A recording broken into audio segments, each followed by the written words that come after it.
ఆయన నోట్లో పెట్టుకుని మింగుదాం అనుకున్నట్ట. ఇక్కడ దాకా వెళ్ళింది కంఠంలోకి. తీరా మింగేద్దాం అనుకుంటే అయ్యో కడుపు నిండా అధోలోకాలున్నాయి, పైన ఊర్ధ్వలోకాలున్నాయి, మింగేస్తే అధోలోకాలు కాలిపోతాయని మింగలేదుట. కక్కితే ఊర్ధ్వలోకాలు పోతాయి. పైకి వదలలేదు, కిందకి వదలలేదు, ఈ కంఠంలో పెట్టుకున్నట్ట. పెట్టుకుంటేట చాలా సంతోషించింది. ఎవరోట తెలుసా అండి? పార్వతీదేవి. ఎందుకోట తెలుసా? భాగవతంలో లేదు కానీ నేను కలిపి చెప్తున్నాను. శంకరుడు మహాజ్ఞ, తెల్లగా మెరిసిపోతుంటాడు. అసలు ప్రపంచంలో అందం ఎవరిదో తెలుసా అండి? శంకరుడిది. లింగ పురాణంలో చెప్తారు శివుడి అందం అంటే ఎలా ఉంటుందో.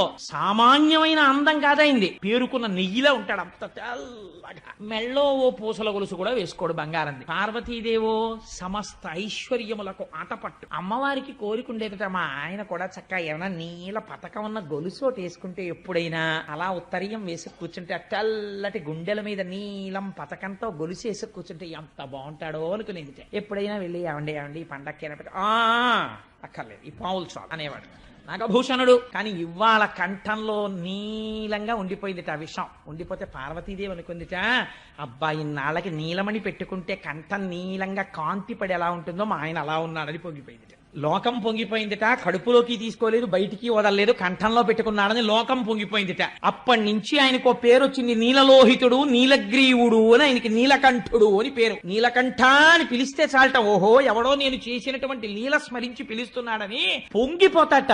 ఆనాడు స్వామి హలాహలాన్ని పుచ్చేసుకున్నారు. దేవతలందరూ సంతోషించారు. మళ్లీ బయలుదేరారు.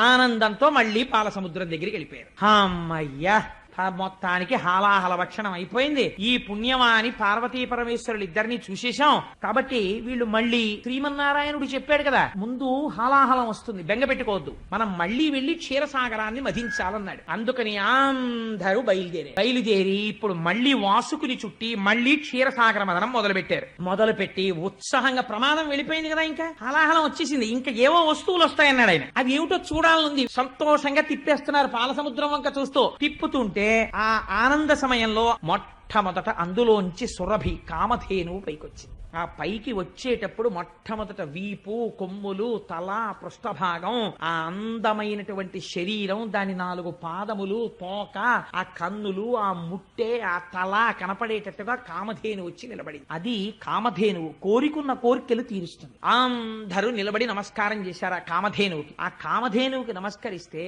ఆ గోవుని చూసి స్వామి అన్నారు, దేవమునులు పుచ్చుకోండి, మీరు దీని పాలతో హవిస్సులు అర్పిస్తారు, దేవతలు సంతోషించి వర్షాలు కురుస్తాయి, అందరూ బాగుంటారు, అందుకని కామధేనువుని దేవమునులకి ఇవ్వండి అన్నారు. దేవమునులు పుచ్చుకున్నారు. పుచ్చుకున్న తర్వాత మళ్లీ పాలసముద్రాన్ని చిలకడం మొదలుపెట్టారు. చిలకడం మొదలుపెట్టగానే అందులోంచి ఒక తెల్లటి గుర్రం ఒకటి బయటకు వచ్చింది. దాన్ని ఉచ్చైశ్రవము అంటారు.